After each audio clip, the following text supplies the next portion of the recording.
தமிழ்நாட்டில் வரும் 18ஆம் தேதிக்குள் வடகிழக்கு பருவமழை துவங்குவதற்கான சாத்தியக்கூறுகள் உள்ளதாக சென்னை வானிலை ஆய்வு மையம் தகவல் தெரிவித்திருக்கிறது. தென்மேற்கு பருவமழை விரைவில் இந்திய பகுதிகளிலிருந்து விலகுவதற்கான சாத்தியக்கூறுகள் உள்ளதாகவும் கூறப்பட்டுள்ளது. தமிழ்நாட்டில் இன்று 7 மாவட்டங்களில் கனமழைக்கு வாய்ப்பு இருப்பதாக கணிக்கப்பட்டுள்ளது. அதாவது கோவை மாவட்ட மலைப்பகுதிகள், நீலகிரி, ஈரோடு, கிருஷ்ணகிரி, தருமபுரி, திருப்பத்தூர், வேலூரில் மழை பெய்யக்கூடும் என சென்னை வானிலை ஆய்வு மையம் கூறியுள்ளது. தமிழ்நாடு முழுவதும் பல்வேறு மாவட்டங்களில் கனமழை வெளுத்து வாங்கியது. திருப்பூர், ஈரோடு, ராணிப்பேட்டை, திருவள்ளூர், வேலூர், காஞ்சிபுரம் உள்ளிட்ட பல மாவட்டங்களில் பகலில் வெப்பம் சுட்டெரித்த நிலையில் மாலை வேளையில் குளிர்ந்த காற்றுடன் கனமழை கொட்டி தீர்த்தது. கோயம்புத்தூர் மாவட்டம் வால்பாறை அடுத்த நடுமலை ஆற்றில் காட்டாற்று வெள்ளம் ஏற்பட்டது. வடகிழக்கு பருவமழை தீவிரமடையும் நிலையில் ஆற்று பகுதி துணி துவைக்கவும் குளிப்பதற்கும் கால்நடைகளை மேய்ச்சலுக்கு அனுப்பவும் கூடாது என வடகிழக்கு பருவமழை தீவிரமடையும் நிலையில் ஆற்று பகுதிக்கு துணி துவைக்கவும் குளிப்பதற்கும் கால்நடைகளை மேய்ச்சலுக்கு அனுப்பவும் கூடாது என மாவட்ட நிர்வாகமும் நகராட்சி நிர்வாகமும் எச்சரிக்கை விடுத்திருக்கிறது. திராவிட மாடல் ஆட்சியில் கோவையின் உட்கட்டமைப்பு வேகமாக வளர்வதாக முதலமைச்சர் மு.க.ஸ்டாலின் பெருமிதம் தெரிவித்துள்ளார். இது பற்றி எக்ஸ் தளத்தில் பதிவிட்டுள்ள அவர், தங்க நகை பூங்கா, பெரியார் நூலகம், செம்மொழி பூங்கா, கிரிக்கெட் மைதானம் என கோவையின் உட்கட்டமைப்பு வேகமாக வளர்வதாக கூறியுள்ளார். கருணாநிதியின் பெயரை வைப்பதற்காகத்தான் தெருக்களின் பெயர்களில் உள்ள சாதி பெயர்களை நீக்குவதற்கான அரசாணை கொண்டுவரப்பட்டதாக அதிமுக பொதுச் செயலாளர் எடப்பாடி பழனிசாமி விமர்சனம் செய்தார். நாமக்கல் தொகுதிக்குட்பட்ட ஏஎஸ் பேட்டையில் பரப்புரை மேற்கொண்ட இபிஎஸ் இவ்வாறு பேசினார். தமிழகத்தில் தெருக்கள் மற்றும் சாலைகளில் உள்ள சாதி பெயர்களை நீக்குவது தொடர்பாக அரசாணை வெளியிட்டது குறித்து அறிக்கை வெளியிட்டுள்ள மத்திய அமைச்சர் எல் முருகன், திமுகவினருக்கு ஏற்பட்டுள்ள சாதி பெயர் ஒழிப்பு ஞானோதயம் தமிழக மக்களை ஆச்சரியமடைய வைப்பதாக கூறியுள்ளார். கரூரில் நடந்த அசம்பாவித சம்பவத்தில் திமுக அரசு திட்டமிட்டு நாடகம் ஆடுவதாக எதிர்க்கட்சி தலைவர் எடப்பாடி பழனிசாமி பரபரப்பு குற்றச்சாட்டை முன்வைத்துள்ளார். நாமக்கல் மாவட்டம் பரமத்திவேலூரில் பேசிய இபிஎஸ், யாரை காப்பாற்ற திமுக அரசு முயற்சிக்கிறது என கேள்வி எழுப்பினார். கரூரில் பாதிக்கப்பட்ட மக்களை சந்திக்க போலீசாரிடம் ஏன் அனுமதி பெற வேண்டும் என தவிக தலைவர் விஜய்க்கு பாஜக முன்னாள் மாநில தலைவர் அண்ணாமலை கேள்வி எழுப்பினார். சென்னையில் செய்தியாளர்களை சந்தித்த அவர், கரூரில் என்ன போதாகரமான மக்கள் இருக்கிறார்களா என கேள்வி எழுப்பினார். நாமக்கல்லில் பிரச்சாரம் மேற்கொண்ட எடப்பாடி பழனிசாமிக்கு தவிக கொடியை ஏந்தியவர்கள் உற்சாக வரவேற்பு அளித்தனர். இதனால் இரு கட்சிகளுக்கிடையே கூட்டணி உருவாக வாய்ப்பிருப்பதாக அதிமுக தொண்டர்கள் குஷியான நிலையில் தவிக கொடியை ஏந்தியவர்கள் தவிகவை சேர்ந்தவர்கள் இல்லை என அக்கட்சி விளக்கம் அளித்திருக்கிறது. கரூர் கூட்ட நெரிசலில் சிக்கி 41 பேர் பலியான சம்பவத்தில் அஸ்ரா கார்க் தலைமையிலான சிறப்பு புலனாய்வு குழு விசாரணைக்கு தடை விதிக்கப்படுமா என்ற கேள்வி எழுந்திருக்கிறது. எஸ்ஐடி விசாரணைக்கு தடை கோருவது, சிபிஐ விசாரணைக்கு உத்தரவிட வலியுறுத்துவது போன்ற மனுக்கள் இன்று உச்சநீதிமன்றம் விசாரிக்கிறது. சமூக ஊடகத்தில் சர்ச்சைக்குரிய வகையில் பதிவிட்டதாக தொடரப்பட்ட வழக்கை ரத்து செய்ய கோரி சென்னை உயர்நீதிமன்றத்தில் தவிக நிர்வாகி ஆதவ் அர்ஜுனா மனு தாக்கல் செய்துள்ளார். கரூர் கோர சம்பவம் தொடர்பாக ஆதவ் அர்ஜுனா எக்ஸ் தளத்தில் சர்ச்சைக்குரிய வகையில் பதிவிட்டு பின்பு அதனை நீக்கினார். நியோமேக்ஸ் நிறுவனத்திற்கு சொந்தமான நகைகள், கார், ட்ரக் உள்ளிட்ட அசையும் சொத்துக்களை பொது ஏலம் மூலம் விற்பனை செய்ய சென்னை உயர்நீதிமன்றம் உத்தரவிட்டுள்ளது. ஏலம் கோரும் தொகை குறித்த விவரங்களை நீதிமன்றத்தில் தாக்கல் செய்ய உத்தரவிட்ட நீதிபதி வழக்கு விசாரணையை நவம்பர் 3ஆம் தேதிக்கு ஒத்திவைத்தார். போரூர் சிறுமி பாலியல் கொலை வழக்கு குற்றவாளி தஷ்வந்த் சென்னை புழல் சிறையில் இருந்து விடுவிக்கப்பட்டார். உச்சநீதிமன்றத்தில் அவன் தாக்கல் செய்த மேல்முறையீட்டு மனுவை விசாரித்த நீதிபதிகள் அவனது மரண தண்டனையை ரத்து செய்தனர். அதன் அடிப்படையில் அவன் தற்போது சிறையிலிருந்து வெளிவந்தான். மத்திய பிரதேசத்தில் 20 குழந்தைகள் உயிரிழந்தது தொடர்பாக கைது செய்யப்பட்ட இருமல் மருந்து தயாரிப்பு நிறுவன உரிமையாளர் ரங்கநாதன் சைதாப்பேட்டை நீதிமன்றத்தில் ஆஜர்படுத்தப்பட்டார். நீதிபதி செந்தில்குமார் முன்னிலையில் ஆஜர்படுத்தப்பட்டு வாரண்டை பெற்ற போலீசார் ரங்கநாதனை மத்திய பிரதேசத்திற்கு அழைத்து சென்றனர். 2 நாள் அரசுமுறை பயணமாக இந்தியா வந்துள்ள இங்கிலாந்து பிரதமர் கெய்ர் ஸ்டார்மரை மும்பையில் பிரதமர் மோடி சந்தித்து பேசினார். இருதரப்பு வர்த்தகம், தொழில் உள்ளிட்ட பல்வேறு முக்கிய விவகாரங்கள் தொடர்பாக இரு தலைவர்களும் பேச்சுவார்த்தை நடத்தினர். காசாவில் அமைதி ஒப்பந்தம் ஏற்படுத்தியதற்காக அமெரிக்க அதிபர் டிரம்பை தொலைபேசியில் தொடர்பு கொண்டு பாராட்டியதாகவும் இஸ்ரேல் பிரதமர் நெத்தன்யாகுவுக்கும் பாராட்டு தெரிவித்ததாகவும் பிரதமர் மோடி கூறினார். மேலும் உலகில் பயங்கரவாதம் எந்த வடிவில் இருந்தாலும் அதனை ஏற்றுக்கொள்ள முடியாது என நெத்தன்யாகுவிடம் தெரிவித்ததாக மோடி குறிப்பிட்டுள்ளார். இந்தியாவில் அணுசக்தி துறையில் தனியார் நிறுவனங்களும் பங்கேற்க அனுமதி வழங்கப்பட்டுள்ளதாக பிரதமர் மோடி தெரிவித்துள்ளார். மும்பையில் நடைபெற்ற இந்தியா பிரிட்டன் CEO கூட்டமைப்பு மாநாட்டில் பேசிய பிரதமர் மோடி 2030ஆம் ஆண்டுக்குள் 500 ஜிகாவாட் புதுப்பிக்கத்தக்க எரிசக்தி என்ற நிலையை நோக்கி முன்னேறி வருவதாக தெரிவித்தார்.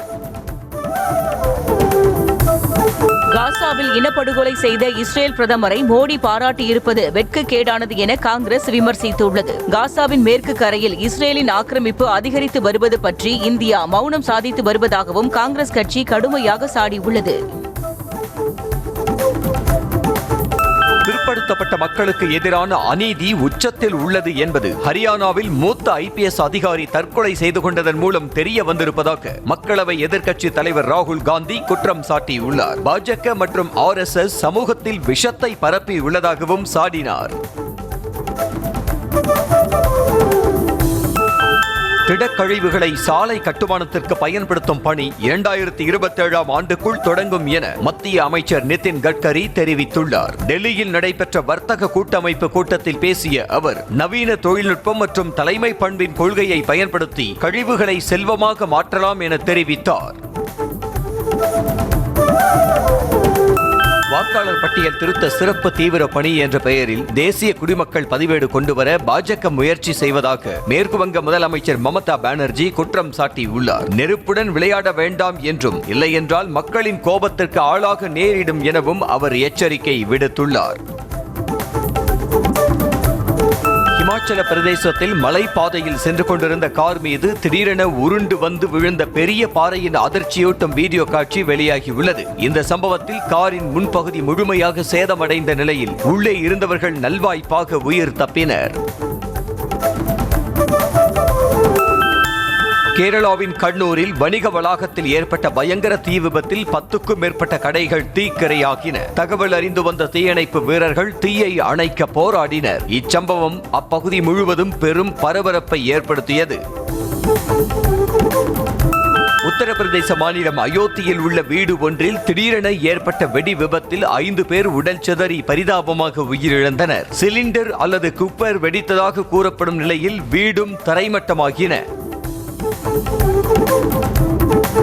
திண்டுக்கல் மாவட்டம் வேடச்சந்தூரில் நடந்த அரசு விழாவில் MLA ஒருவர் துணை முதலமைச்சர் உதயநிதி ஸ்டாலின் காலில் விழுந்த சம்பவம் அதிர்ச்சியை ஏற்படுத்தியுள்ளது. முன்னாள் துணை சபாநாயகரும் தற்போதைய வேடச்சந்தூர் MLAவுமான காந்திராஜன் ஏலக்காய் மாலை அணிவித்த கையோடு காலில் விழுந்ததால் உடனடியாக உதயநிதி அவரை தடுத்து நிறுத்தினார்.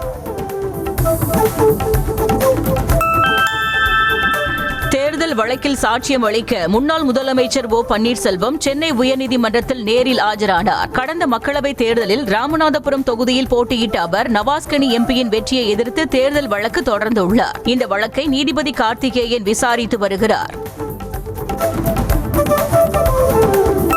டெல்டா உட்பட நெல் விளைச்சல் அதிகமுள்ள மாவட்டங்களில் நவீன நெல் சேமிப்பு கிடங்கு அமைக்க தமிழ்நாடு அரசு 600 கோடி ரூபாய் நிதி ஒதுக்கியிருப்பதாக அமைச்சர் சக்கரபாணி கூறினார். தஞ்சை மாவட்டத்தில் செய்தியாளர்களிடம் பேசிய அவர் நவீன நெல் சேமிப்பு கிடங்கு கட்டி முடிந்தால் திறந்தவெளி சேமிப்பு கிடங்கின் பயன்பாடு இருக்காது என்றார். மதுரை மாவட்டம் திருமங்கலம் புதிய பேருந்து நிலைய திட்டத்தை மீண்டும் செயல்படுத்த கோரி கொட்டும் மழையிலும் முன்னாள் அமைச்சர் RB உதயகுமார் போராட்டம் நடத்தினார். கடந்த அதிமுக ஆட்சியில் அரசாணை வெளியிடப்பட்ட இந்த திட்டம் திமுக ஆட்சியில் கிடப்பில் போடப்பட்டதாக கூறி போராட்டம் நடத்திய உதயகுமார் உள்ளிட்ட அதிமுகவினரை போலீசார் கைது செய்தனர். கரூரில் விஜய் பிரச்சார கூட்டத்தில் ஆம்புலன்ஸ் ஓட்டுநரை தாக்கிய வழக்கில் கைதான தாவைக்க சேலம் கிழக்கு மாவட்ட செயலாளர் வெங்கடேஷ் திருச்சி மத்திய சிறையில் அடைக்கப்பட்டார். அவருக்கு 15 நாள் நீதிமன்ற காவல் வழங்கி கரூர் குற்றவியல் நடுவர் நீதிமன்றம் உத்தரவிட்டுள்ளது.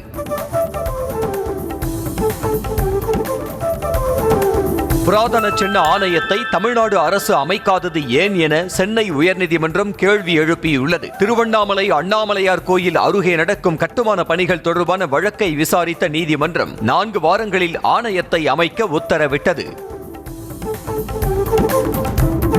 சங்கங்களை நிர்வகிக்க நீதிமன்றங்களால் இடைக்காலமாக நியமிக்கப்படும் நிர்வாகிகள் நீண்ட காலத்திற்கு பணியில் நீடிப்பது சங்கத்தின் சனநாயக உரிமைகளை பாதிக்கும் என சென்னை உயர்நீதிமன்றம் தெரிவித்திருக்கிறது. திருவிதாங்கூர் சித்த வைத்திய சங்கம் தொடர்பான வழக்கை விசாரித்த நீதிமன்றம் தேர்ந்தெடுக்கப்பட்ட நிர்வாகிகளிடம் நிர்வாகத்தை ஒப்படைக்க ஆணையிட்டது. மதுரையில் காவல்துறையினர் விசாரணைக்கு அழைத்துச் செல்லப்பட்ட பட்டியலின இளைஞர் கால்வாயில் இருந்து சடலமாக மீட்கப்பட்ட நிலையில் இளைஞர் இறப்பில் சந்தேகம் இருப்பதாக கூறி உறவினர்கள் சாலை மறியலில் ஈடுபட்டனர். யாகப்பா நகரைச் சேர்ந்த தினேஷ்குமாரின் உயிரிழப்பு குறித்து விசாரணை நடத்த கோரிக்கை எழுந்துள்ளது. ஈரோடு மாவட்டம் சத்தியமங்கலம் புலிகள் சரணாலயத்தில் சட்டவிரோதமாக செயல்படும் ரிசார்ட்டுகளை மூட நடவடிக்கை எடுக்கும்படி தமிழ்நாடு அரசுக்கு சென்னை உயர்நீதிமன்றம் உத்தரவிட்டுள்ளது. சட்டவிரோத ரிசார்ட்டுகள் காரணமாக மலைப்பகுதியில் சுற்றுச்சூழல் பெருமளவில் பாதிக்கப்பட்டுள்ளதாக மனு தாக்கல் செய்யப்பட்டது. மதுரை புது மண்டபத்தின் சீரமைக்கும் பணிகள் டிசம்பர் 31ஆம் தேதிக்குள் நிறைவடையும் என உயர்நீதிமன்ற மதுரை கிளையில் இந்து சமய அறநிலையத்துறை தெரிவித்திருக்கிறது. தொல்லியல் ஆய்வாளர் அறிக்கையின் அடிப்படையில் பழமை மாறாமல் புது மண்டபத்தை மறுசீரமைப்பு பணி மேற்கொண்டு பொதுமக்களின் பார்வைக்கு திறக்க கோரி மனு தாக்கல் செய்யப்பட்டது. தஞ்சை மாவட்டம் ஒரத்தநாட்டில் அரசு நேரடி நெல் கொள்முதல் நிலையத்தை ஆய்வு செய்த அமைச்சர் சக்கரபாணியை முற்றுகையிட்டு விவசாயி கோஷம் எழுப்பியதால் பரபரப்பு ஏற்பட்டது. அமைச்சரை முற்றுகையிட்ட விவசாயி தங்களை பாதுகாக்க அரசு தவறிவிட்டதாக முழக்கமிட்டார். இதனால் சிறிது நேரம் பரபரப்பு நிலவியது.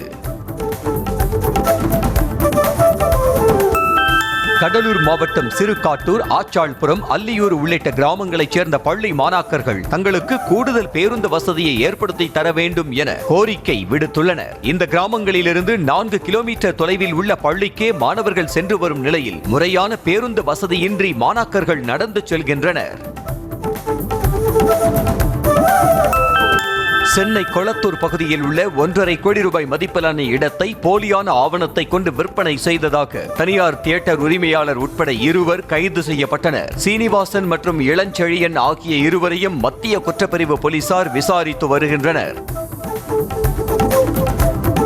எழும்பூர் பகுதிகளில் அமைக்கப்பட்டு வரும் மழைநீர் வடிகால் கால்வாய் பணிகளை எம்எல்ஏ பரந்தாமன் நேரில் சென்று ஆய்வு மேற்கொண்டார். தட்டாங்குளம் உள்ளிட்ட பகுதிகளில் 38 கோடி ரூபாய் செலவில் கட்டப்பட்டு வரும் வடிகால் கால்வாய் பணியினை அவர் ஆய்வு செய்து பருவமழை தொடங்குவதற்குள் பணிகளை விரைந்து முடிக்க அதிகாரிகளுக்கு உத்தரவிட்டார். திமுக ஆட்சியில் இதுவரை அரசு கல்லூரிகளில் 2000க்கும் மேற்பட்ட கௌரவ விரிவுரையாளர்கள் மற்றும் 550 பேராசிரியர்கள் நியமிக்கப்பட்டிருப்பதாக அமைச்சர் கோவி செழியன் கூறினார். மதுரையில் செய்தியாளர்களிடம் பேசிய அமைச்சர் அரசு கல்லூரிகளில் காலி பணியிடங்கள் நிரப்பப்பட்டு வருவதாக கூறினார். புதுக்கோட்டை மாவட்டம் பிசானத்தூரில் அமையவிருக்கும் தனியார் மருத்துவ கழிவு சுத்திகரிப்பு மையத்திற்கு கிராம மக்கள் எதிர்ப்பு தெரிவித்தனர். இது தொடர்பாக தனியார் திருமண மண்டபத்தில் நடந்த கருத்து கேட்பு கூட்டத்திற்கு சென்ற மக்கள் வாக்குவாதத்தில் ஈடுபட்டதால் பரபரப்பு ஏற்பட்டது. ராணிப்பேட்டை அருகே தனியார் நிறுவனத்தில் மின்சாரம் தாக்கி இளைஞர் உயிரிழந்த நிலையில் உரிய இழப்பீடு வழங்க கோரி அவரது உறவினர்கள் சாலை மறியல் போராட்டத்தில் ஈடுபட்டனர். கீழ்வேலம் பகுதியைச் சேர்ந்த வெங்கடேசன் என்பவர் வெங்கடாபுரத்தில் உள்ள கைசன் பவுண்டரிஸ் நிறுவனத்தில் பணிபுரிந்த போது மின்சாரம் தாக்கி உயிரிழந்ததாக கூறப்படுகிறது. கள்ளக்குறிச்சி மாவட்டம் திருக்கோவிலூர் அருகே போக்சோவில் கைது செய்யப்பட்டு கடலூர் மத்திய சிறையில் உள்ள குற்றவாளி மீது குண்டர் சட்டம் பாய்ந்தது. பொய்குணம் கிராமத்தைச் சேர்ந்த சிவக்குமார் என்பவர் அதே பகுதியைச் சேர்ந்த 13 வயது சிறுமியை கடந்த மாதம் பாலியல் வன்கொடுமை செய்ததாக கைது செய்யப்பட்டார். கள்ளக்குறிச்சி மாவட்டம் உளுந்தூர்பேட்டை அருகே கட்டுப்பாட்டை இழந்த கார் முட்புதருக்குள் பாய்ந்து விபத்துக்குள்ளான சம்பவத்தில் 2 உயிர் தப்பினர். சென்னையைச் சேர்ந்த கைலாசம் என்பவரும் செல்வராஜ் என்பவரும் பயணித்த கார் சேந்தமங்கலம் அருகே தேசிய நெடுஞ்சாலையில் கட்டுப்பாட்டை இழந்து சென்டர் மீடியனை தாண்டி எதிர்த்திசையில் இருந்த முட்புதருக்குள் பாய்ந்தது.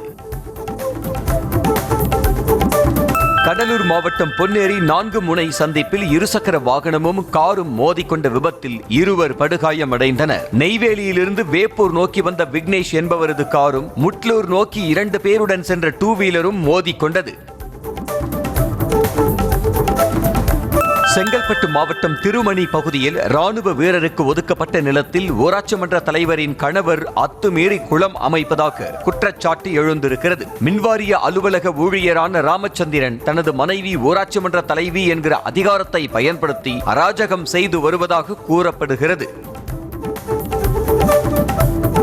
திண்டுக்கல் மாவட்டம் ஒட்டன்சத்திரத்தில் களப்பணியின் போது செவிலியர்கள் தாக்கப்பட்டதை கண்டித்து தமிழ்நாடு அரசு அனைத்து சுகாதார செவிலியர்கள் சங்கத்தினர் கண்டன ஆர்ப்பாட்டத்தில் ஈடுபட்டனர். பொருளூரில் தடுப்பு ஊசி போட்டதால் தான் தனது ஆண் குழந்தை இறந்ததாக கூறி செவிலியர்களை தாக்கியதாக தந்தை மகன் இருவரையும் போலீசார் கைது செய்தனர்.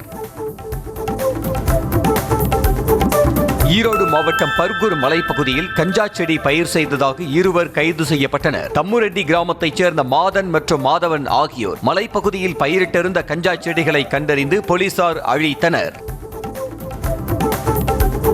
கன்னியாகுமரி மாவட்டம் குழித்துறையில் ஜல்ஜீவன் திட்டத்திற்காக குவித்து வைக்கப்பட்டிருந்த குழாய்கள் தீப்பிடித்து எரிந்த சம்பவம் அரங்கேறியது. அப்பகுதியில் குவிந்து கிடந்த குப்பையை மர்ம நபர் தீ வைத்து எரித்த போது எதிர்பாராத விதமாக குடிநீர் குழாய்களும் தீப்பற்றி எரிந்துள்ளது. மதுரையிலிருந்து சென்னைக்கு வந்த வந்தே பாரத் ரயில் மீது கல் வீசப்பட்ட அதிர்ச்சி சிசிடிவி காட்சிகள் வெளியாகியுள்ளன. கடந்த மாதம் 23ஆம் தேதி நடந்த இச்சம்பவம் குறித்து போலீசார் விசாரணை நடத்தியதில் புதூரைச் சேர்ந்த 12 வயது சிறுமிதான் இந்த செயலில் ஈடுபட்டது தெரிய வந்தது. இதையடுத்து சிறுமியை அழைத்து போலீசார் அறிவுரை தந்தனர். கடலூர் மாவட்டம் விருத்தாச்சலத்தில் வேளாண் அறிவியல் நிலையத்தில் நடைபெற்ற விதை திருவிழாவில் மாணவர்களுக்கும் விவசாயிகளுக்கும் விழிப்புணர்வு ஏற்படுத்தப்பட்டது. இதில் விதை இயக்குநர் உமாராணி கலந்து கொண்டு தரமான விதைகள் குறித்து பேசினார். ஸ்டால் அமைக்கப்பட்டு அதில் நெல், உளுந்து, மணிலா உள்ளிட்ட விதைகள் பார்வைக்காக வைக்கப்பட்டது. மதுரை மாவட்டம் சோழவந்தான் அருகே குடிநீரில் மலம் கலந்த விவகாரத்தில் தவறு செய்தவர்களை காவல்துறையினர் கைது செய்யவில்லை என்றால் மிகப்பெரிய போராட்டம் நடத்தப்படும் என நத்தகவினர் எச்சரிக்கை விடுத்தனர். அமைச்சியாபுரத்தில் மக்கள் பயன்படுத்தப்பட்டு வரும் மேல்நிலை தொட்டியில் மர்ம நபர்கள் மலம் கலந்துள்ளதாக கூறப்படுகிறது. சென்னையை அடுத்த பட்டூரில் வக்ஃப் வாரியத்திற்கு சொந்தமான நிலத்தை போலி ஆவணங்கள் மூலம் விற்பனை செய்துவிட்டதாக புகார் எழுந்திருக்கிறது. பாத்திமா நகர் பகுதியில் உள்ள 2 ஏக்கர் 2 சென்ட் காலி மனையை மயிலாப்பூரைச் சேர்ந்த கற்பகம், மஞ்சுளா, பிரியா ஆகியோர் போலி ஆவணங்கள் மூலம் விற்பனை செய்ததாக இஸ்லாமிய அமைப்பினர் புகார் தெரிவித்துள்ளனர். மயிலாடுதுறை மாவட்டம் ஒளியாளம் சித்தர் பீடத்தில் தைவான் நாட்டு தம்பதியினர் தமிழ் முறைப்படி திருமணம் செய்து கொண்ட சம்பவம் ஆச்சரியத்தை ஏற்படுத்தியுள்ளது. டாகாங் டிங்வன் இருவரும் காதலித்து வந்த நிலையில் தமிழ் கலாச்சாரம் மீது வயப்பட்டு இருவரும் நம் தமிழ்நாட்டின் மரபுப்படி திருமணம் செய்து கொண்டனர். மயிலாடுதுறை மாவட்டம் திருப்புவன வீரமங்கலம் ஊராட்சி ஒன்றிய துவக்க பள்ளிக்கு சொந்தமான இடத்தை மீட்டு தர வலியுறுத்தி கிராம மக்கள் போராட்டத்தில் ஈடுபட்டனர். இப்பள்ளிக்கு தானமாக கொடுக்கப்பட்ட 25 சென்ட் நிலத்தை அப்பகுதியைச் சேர்ந்த தனிநபர் முறைகேடாக ஆக்கிரமித்திருப்பதாக புகார் எழுந்துள்ளது. தீபாவளி பண்டிகையை முன்னிட்டு இனிப்பு, காரம் தயாரிப்பு நிறுவனங்களின் விற்பனையாளர்களுக்கான பயிற்சி கூட்டம் நாகப்பட்டினத்தில் உணவு பாதுகாப்பு அலுவலர் தலைமையில் நடைபெற்றது. தயாரிப்பாளர்கள் மற்றும் விற்பனையாளர்கள் உணவு பாதுகாப்பு துறையில் பதிவு செய்து உரிமம் பெற்ற பின்னரே விநியோகிக்க அறிவுறுத்தப்பட்டுள்ளது. திருவாரூர் மாவட்டம் நன்னிலத்தில் தனியார் நிதி நிறுவனத்தில் கடன்தாரர்களிடம் வசூல் செய்த 5 லட்சம் ரூபாய் பணத்தை கையாடல் செய்த ஊழியர்கள் மீது வழக்கு பதிவு செய்யப்பட்டுள்ளது. ஆசீர்வாத் மைக்ரோ பைனான்ஸ் என்கிற தனியார் நுண்கடன் நிதி நிறுவனம் மூலம் பொதுமக்களுக்கு கடனுதவி வழங்கப்பட்டு வருகிறது. இந்த வங்கியில் உள்ள வட்டார மேலாளர் 5 லட்சம் பணத்தை கையாடல் செய்ததாக ஊழியர்கள் மீது புகார் கொடுத்துள்ளார். நாமக்கல் மாவட்டம் ராசிபுரத்தில் மகளுக்கு காதல் தொல்லை தந்ததாக தட்டி கேட்ட தாயை இளைஞர் கன்னத்தில் அறைந்த சம்பவத்தால் பரபரப்பு ஏற்பட்டது. மது போதையில் இருந்த அந்த இளைஞரை பெண் வீட்டார் சென்று தட்டி கேட்டபோது அந்த இளைஞன் தாக்கியதால் அதிர்ச்சி ஏற்பட்டது. இதையடுத்து இருதரப்பும் மாறி மாறி தாக்கிக் கொண்டன. பெரம்பலூரில் இஸ்ரோ சார்பில் தனியார் பல்கலைக்கழகத்தில் உலக விண்வெளி வார விழா 2025 முன்னிட்டு ஸ்பேஸ் எக்ஸ்போ 2025 விண்வெளி கண்காட்சி தொடங்கி நடைபெற்று வருகிறது. விண்வெளி ஆராய்ச்சி குறித்தும் விண்வெளியில் ஏவப்படும் விண்கலன்கள் குறித்தும் அறிந்து கொள்ள கண்காட்சி ஏற்பாடு செய்யப்பட்டுள்ளது. புதுக்கோட்டை மாவட்டம் அறந்தாங்கி அருகே தனியார் பேருந்து மோதி கார் கவிழ்ந்த விபத்தில் நீதிபதி நல்வாய்ப்பாக உயிர் தப்பினார். நீதிபதி சத்தியமூர்த்தி அறந்தாங்கியிலிருந்து புதுக்கோட்டை நோக்கி தனது காரில் சென்று கொண்டிருந்த போது ஆலங்குடியிலிருந்து வந்து கொண்டிருந்த பேருந்து கார் மீது மோதியது. ராணிப்பேட்டை மாவட்டம் அருந்ததிபாளையம் பகுதியில் செயல்படும் டாஸ்மாக் கடையை அகற்ற கோரி அப்பகுதி பெண்கள் கடையை முற்றுகையிட்டு போராட்டம் நடத்தினர். மது பழக்கத்தால் கடந்த ஒரு மாதத்தில் மட்டும் 3 இளைஞர்கள் உயிரிழந்ததாக குற்றம் சாட்டிய மக்கள் பல முறை மனு அளித்தும் நடவடிக்கை எடுக்கவில்லை என தெரிவித்தனர்.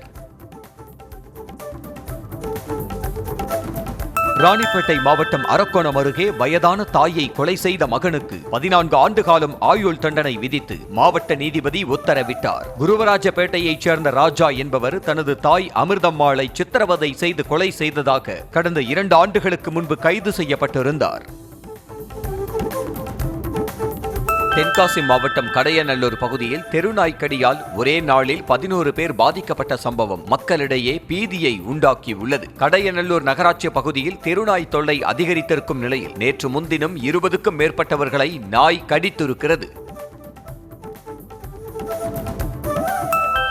தென்காசி மாவட்டம் சங்கரன் கோவில் அருகே 15,000 ரூபாய் லஞ்சம் பெற முயன்ற கிராம நிர்வாக அலுவலரை லஞ்ச ஒழிப்பு போலீசார் கைது செய்தனர். பெரியூர் கிராம நிர்வாக அலுவலராக பணியாற்றி வரும் ராஜ்குமார் சண்முகவேல் என்பவரது இடத்திற்கு கூட்டு பட்டாவிலிருந்து தனி பட்டா பெற லஞ்சம் வாங்க முயன்ற போது கையும் களவுமாக சிக்கினார். வெளிநாட்டில் வேலை வாங்கி தருவதாக கூறி 32 பேரிடம் சுமார் 2.5 கோடி ரூபாய் மோசடி செய்த இருவரை போலீசார் கைது செய்து சிறையில் அடைத்தனர். சென்னையைச் சேர்ந்த சாய் சுதாகர் மற்றும் மகேஷ் பாபு ஆகியோர் கும்பகோணத்தில் சுசி கன்சல்டன்சி நிறுவனம் நடத்தி மோசடி செய்தது விசாரணையில் தெரிய வந்தது. நெல்லை மாவட்டம் திசையன் விளையில் உள்ள பழக்கடை ஒன்றில் நள்ளிரவில் புகுந்த மர்ம நபர் emergency lamp, Bluetooth speaker, scanner உள்ளிட்டவற்றை திருடும் சிசிடிவி காட்சிகள் வெளியாகியுள்ளன. புகாரின் பேரில் மர்ம நபர் குறித்து போலீசார் விசாரித்து வருகின்றனர். 2023ஆம் ஆண்டு பெரு வெள்ளத்தில் மக்கள் பாதிப்பை தவிர்க்கும் விதமாக உடைக்கப்பட்ட கால்வாயை சீரமைக்காமல் உள்ளதை கண்டித்து நெல்லை கொக்கிரக்குளம் பகுதி மக்கள் மாவட்ட ஆட்சியரிடம் மனு அளித்தனர். பெரு வெள்ளத்தின் போது நெல்லை மாநகரில் உள்ள பலாப்பழ கால்வாய் நிரம்பி வெள்ளம் ஏற்பட்டதால் கால்வாய் உடைக்கப்பட்டது. திருச்சி மாவட்டம் சமயபுரம் அருகே 10 கிலோ நகை கொள்ளையடிக்கப்பட்ட வழக்கில் கைது செய்யப்பட்ட வடமாநிலத்தைச் சேர்ந்த 7 பேரும் விசாரணைக்காக காவல் நிலையத்திற்கு அழைத்து வரப்பட்டனர். சென்னையைச் சேர்ந்த நகைக்கடை ஊழியர்கள் திண்டுக்கல்லிலிருந்து காரில் ஊர் திரும்பிய போது அவர்களை பின்தொடர்ந்து வந்த மர்ம நபர்கள் நகையை கொள்ளையடித்து சென்றனர்.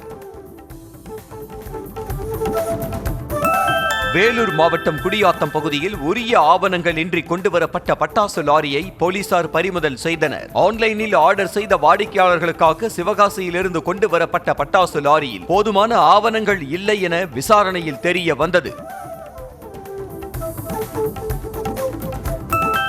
வேலூர் மாவட்டம் காளியம்மன் பட்டியில் உரிய அனுமதியின்றி மணல் கடத்திய இருவரை போலீசார் கைது செய்தனர். சாமியார் மலை பகுதியில் மலை அடிவாரத்தில் சட்டவிரோதமாக மண் அள்ளப்படுவதாக வந்த தகவலை அடுத்து விரைந்த போலீசார் ஜேசிபி மற்றும் டிப்பர் லாரியினை பறிமுதல் செய்தனர். தேனி மாவட்டம் பெரியகுளம் அருகே செங்கல் காலவாசல்களுக்கு உரிய ஆவணங்கள் இன்றி மண் ஏற்றிச் சென்ற 4 டிப்பர் லாரிகள் போடி தாலுகாவிற்கு உட்பட்ட பகுதியில் பறிமுதல் செய்யப்பட்டன. மண் எடுத்த இடம் எங்கிருந்து எங்கு கொண்டு செல்லப்படுகிறது என்பதற்கான ஆவணங்கள் எதுவும் இல்லாததால் லாரிகள் பறிமுதல் செய்யப்பட்டன. சென்னை போரூரில் மாவட்ட அளவிலான மேல்நிலை பள்ளி மாணவர்களுக்கு இடையே மேடை விவாத போட்டி நடைபெற்றது. ஸ்ரீ ராமச்சந்திரா உயர்கல்வி மற்றும் ஆராய்ச்சி நிறுவனத்தில் நடைபெற்ற போட்டியில் காஞ்சிபுரம், செங்கல்பட்டு, திருவள்ளூர் உள்ளிட்ட மாவட்டங்களிலிருந்து 25 பள்ளிகளைச் சேர்ந்த 150க்கும் மேற்பட்ட மாணவ மாணவிகள் பங்கேற்று அசத்தினர். ஆந்திர மாநிலம் கர்னூல் மாவட்டத்தில் சொந்த மனைவியை விட்டு வேறொருவரின் மனைவியுடன் வாழ்ந்து வந்த நபர் மன உளைச்சலில் தற்கொலை செய்து கொண்டார். எம்மிகனூரைச் சேர்ந்த தனுஞ்சய கவுட் தனது காதலியை விடுதியில் தங்க வைத்து கள்ள உறவை தொடர்ந்த நிலையில் தன்னுடைய கணவனிடம் விடுமாறு காதலி கூறியதால் விபரீத முடிவெடுத்தார். பீகாரில் ராஷ்டிரிய ஜனதா தளம் காங்கிரஸ் கூட்டணி ஆட்சிக்கு வந்தால் வீட்டிற்கு ஒருவருக்கு அரசு வேலை என தேஜஸ்வி யாதவ் வாக்குறுதி அளித்துள்ளார். ஆட்சிக்கு வந்த 20 நாட்களில் புதிதாக சட்டம் இயற்றி அரசு வேலை வழங்கப்படும் என்றும் 20 மாதங்களில் அரசு ஊழியர் இல்லாத குடும்பங்களே இருக்காது எனவும் உறுதியளித்தார். தேர்தல் வியூக வகுப்பாளரும் ஜன்சுராஜ் கட்சியின் தலைவருமான பிரசாந்த் கிஷோர் பீகார் சட்டப்பேரவை தேர்தலுக்கான 51 பேர் அடங்கிய முதற்கட்ட வேட்பாளர் பட்டியலை வெளியிட்டார். மருத்துவர்கள், முன்னாள் அதிகாரிகள், ஓய்வு பெற்ற காவல் அதிகாரிகள் இந்த வேட்பாளர் பட்டியலில் இடம்பெற்றுள்ளனர். உத்தரப்பிரதேசத்தில் சிறிய ரக விமானம் ஒன்று கட்டுப்பாட்டை இழந்து புல்வெளியில் விழுந்து விபத்துக்குள்ளானது. விமானம் புறப்பட்ட சில வினாடிகளிலேயே விழுந்து நொறுங்கிய நிலையில் அதிலிருந்த பயணிகள் இருவரும், 2 விமானிகளும் நல்வாய்ப்பாக நூல் இழையில் உயிர் தப்பினர். இந்தியா ஆப்கானிஸ்தான் உறவை புதுப்பிக்கும் வகையில் தாலிபான் அமைச்சர் அமீர் கான் முத்தகி டெல்லி வந்தார். தாலிபான் அரசை இந்தியா இதுவரை ராஜாங்க ரீதியாக ஏற்காததால் அவருக்கு அதிகாரப்பூர்வ கொடி மரியாதை அளிக்காமல் தவிர்க்கப்பட்டது.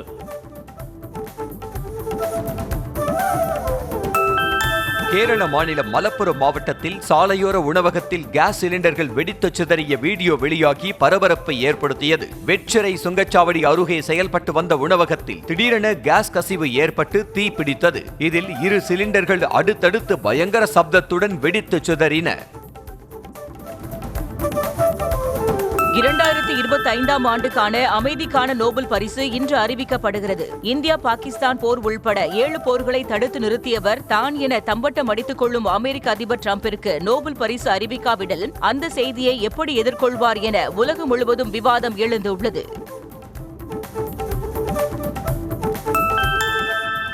அமைதிக்கான நோபல் பரிசுக்கு அமெரிக்க அதிபர் டிரம்ப் தகுதியானவர் என இஸ்ரேல் பிரதமர் நெதன்யாகு உறுதிபட தெரிவித்துள்ளார். டிரம்புக்கு நோபல் பரிசு வழங்குவது போல உருவாக்கப்பட்ட AI புகைப்படங்களை பகிர்ந்து பெஞ்சமின் நெதன்யாகு மகிழ்ச்சி தெரிவித்துள்ளார்.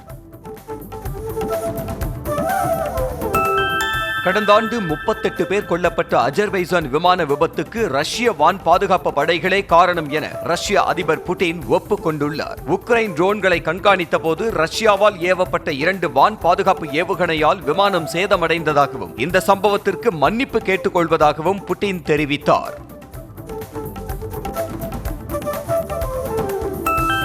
இஸ்ரேலுக்கும் ஹமாஸுக்கும் இடையே போர் நிறுத்தம் ஒப்புக்கொள்ளப்பட்ட சில மணி நேரங்களுக்கு பிறகு காசாவின் பல்வேறு இடங்களில் குண்டுவெடிப்பு சப்தம் கேட்டதோடு புகை மூட்டம் காணப்பட்டதால் போர் முடியுமா என்ற சந்தேகம் எழுந்திருக்கிறது. முன்னதாக பாலஸ்தீன கைதிகளுக்கு ஈடாக இஸ்ரேலிய பணைய கைதிகளை விடுவிப்பதற்கு இஸ்ரேல் மற்றும் ஹமாஸ் அமைப்பினர் ஒப்புக்கொண்டிருந்தனர். பிரான்சில் அடுத்த 48 மணி நேரத்தில் புதிய பிரதமரை நியமிக்க முடிவு செய்திருப்பதாக அந்நாட்டு அதிபர் இமானுவேல் மேக்ரான் அலுவலகம் அறிவித்திருக்கிறது. அண்மையில் பிரான்ஸ் பிரதமராக பதவியேற்ற செபஸ்டியன் லெகூர்னு அரசியல் நெருக்கடி காரணமாக சில வாரங்களில் பதவி விலகினார். ஆன்மீக பயணம் மேற்கொண்டுள்ள நடிகர் ரஜினிகாந்த் இமயமலையில் உள்ள பாபாஜி குகையில் நீண்ட நேரம் தியானத்தில் ஈடுபட்ட வீடியோ இணையத்தில் வேகமாக பரவி வருகிறது. ஒவ்வொரு திரைப்படம் வெளியான பிறகும் இமயமலை செல்வதை வழக்கமாக கொண்டிருந்த ரஜினிகாந்த் கூலி திரைப்படத்தின் ரிலீஸை அடுத்து ஒரு வாரம் ஆன்மீக பயணம் மேற்கொண்டுள்ளார். 2014ஆம் ஆண்டு வெளியாகி கலவையான விமர்சனங்களை பெற்ற சூர்யாவின் அஞ்சான் திரைப்படம் விரைவில் ரீ-ரிலீஸ் செய்யப்பட உள்ளதாக திருப்பதி பிரதர்ஸ் தயாரிப்பு நிறுவனம் அறிவித்திருக்கிறது. ரீ-ரிலீஸ் செய்வதற்கான பணிகள் விறுவிறுப்பாக நடைபெற்று வருவதாகவும் தயாரிப்பு நிறுவனம் அறிவித்திருக்கிறது. நடிகர் ரவி மோகன் எழுதி கெனிஷா இசையமைத்து பாடியுள்ள என் வானம் நீயே பாடலின் கிளிம்ஸ் வீடியோ வெளியாகி ரசிகர்களிடையே வரவேற்பை பெற்று வருகிறது. தாய்மையின் மகத்துவத்தை போற்றும் என் வானம் நீயே பாடலின் முழு வீடியோ வரும் 14ஆம் தேதி வெளியாகும் என அறிவிக்கப்பட்டுள்ளது. சண்முகம் முத்துசாமி இயக்கத்தில் ஹரிஷ் கல்யாண் நடித்துள்ள டீசல் திரைப்படத்தின் ட்ரைலர் இன்று மாலை 5 மணிக்கு வெளியாகிறது. ஹரிஷ் கல்யாண் நடித்த திரைப்படங்களில் டீசல் திரைப்படம் தான் அதிக பொருட்செலவில் உருவாகியுள்ளதாக தகவல் வெளியாகியுள்ளது. தீபாவளியை ஒட்டி வரும் 17ஆம் தேதி திரைப்படம் திரையரங்குகளில் வெளியாகிறது. ரவி மோகனின் ஜீனி திரைப்படத்தில் இடம்பெற்றுள்ள அப்தி அப்தி பாடல் 2 நாட்களில் 10 மில்லியன் பார்வையாளர்களை கடந்திருக்கிறது. இப்பாடலில் கீர்த்தி ஷெட்டி மற்றும் கல்யாணி பிரியதர்ஷன் இணைந்து ஆடும் நடனத்திற்கு ரசிகர்கள் மத்தியில் பெரும் வரவேற்பு கிடைத்திருக்கிறது. தன்னை நேஷனல் கிரஷ் என அழைப்பதை விரும்பவில்லை என காந்தாரா திரைப்பட புகழ் நடிகை ருக்மிணி வசந்த் கூறினார். கன்னட சினிமாவில் 2023ஆம் ஆண்டு தான் நடித்து வெளியான சப்தா சாகரட்டாச்ச எல்லோ திரைப்படத்தில் இடம்பெற்ற பிரியா கதாபாத்திரத்தை ரசிகர்கள் பெரிதும் விரும்புவதால் அப்பெயர்தான் தனக்கு பிடிக்கும் என்றார். பைசன் திரைப்படத்தில் இடம்பெற்றுள்ள காளமாடன் கானம் பாடலில் லிரிக் வீடியோ வெளியாகியுள்ளது. மாரி செல்வராஜ் இயக்கத்தில் துரு விக்ரம் நடித்திருக்கும் இந்த படம் வரும் 17ஆம் தேதி வெளியாகிறது. இந்த படத்தில் இடம்பெற்ற தீ கொளுத்தி என்ற பாடல் வெளியாகி நல்ல வரவேற்பை பெற்றிருந்தது. ஐசிசி மகளிர் உலகக்கோப்பை கிரிக்கெட் தொடரில் தென்னாப்பிரிக்காவுக்கு எதிரான ஆட்டத்தில் இந்தியா அதிர்ச்சி தோல்வி அடைந்தது. முதலில் களமிறங்கிய இந்திய அணி 49.5 ஓவர்கள் முடிவில் அனைத்து விக்கெட்டுகளையும் இழந்து 251 ரன்கள் சேர்த்தது. பின்னர் ஆடிய தென்னாப்பிரிக்க அணி 48.5 ஓவர்களில் 7 விக்கெட்டுகளை இழந்து 252 ரன்கள் எடுத்து வெற்றி பெற்றது.